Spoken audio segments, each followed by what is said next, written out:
Hi everyone, good morning, good evening. And for this video guys, magluluto ako ng Filipino pansit bihon. Ayan guys. At saka fried rice. So ayan na guys, minarinate ko na yung chicken na ilalagay ko sa pansit. Ayan. So simple lang yung marinate nito guys, ay garlic and pepper at saka soy sauce. Ayan lang. Para may taste, may lasa yung manok. Ayan. So ayan na guys, niluto ko na sa kawali ang manok at saka yung onion. Ayan. Ayan guys. So shout out pala at thank you so much sa mga nag-watch ng mga video ko guys. I really appreciate your help. Thank you so much. And shout out to all na mga viewers at subscribers natin. So ayan na guys, luto na yung chicken at saka yung onion.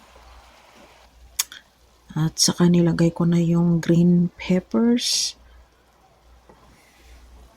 So iba yung mga vegetables na nilagay ko sa pansit ko dito guys. Nilagyan ko ng broccoli pala. No, hindi broccoli. Okay. At ayan na guys. Yung mga vegetables ko pala guys like carrots and broccoli ay niluluto ko sila or blanch ko sila ng ibang pot guys sa boiled water na niluto ko sila separately. At saka dito ihalo ko na lang sila dito sa sa pot. Pero luto na sila para hindi ko na sila alulutuin ng masyado matagal. At saka yung pansit guys ay binabad ko sila guys while I'm cooking the meat and other vegetables. So ayan, mix ko na lang sila sa pot kasi di na sila need ng matagal na luto pa na pagluluto. Ayan, mix ko na lang sila guys.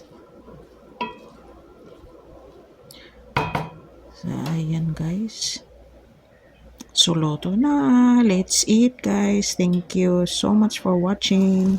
So ito naman guys ay nagluluto naman ako ng fried rice na may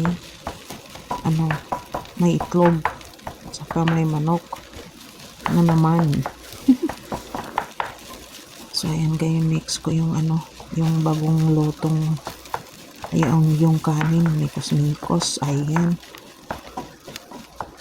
So ayan guys, ganyan ako magluto ng fried rice. Nilagyan ko ng frozen vegetables.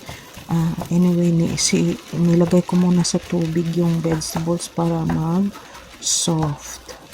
Actually nilagay ko sa warm water, parang boiled na tubig galing sa gripo guys, dahil yung gripo dito ay may lumalabas na parang boiled hot na talaga siya. Ayan, so ayan, binabal ko.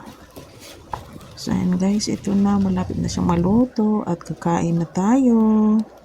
And I hope you enjoy watching my video. Thank you so much. Bye bye. Ingat.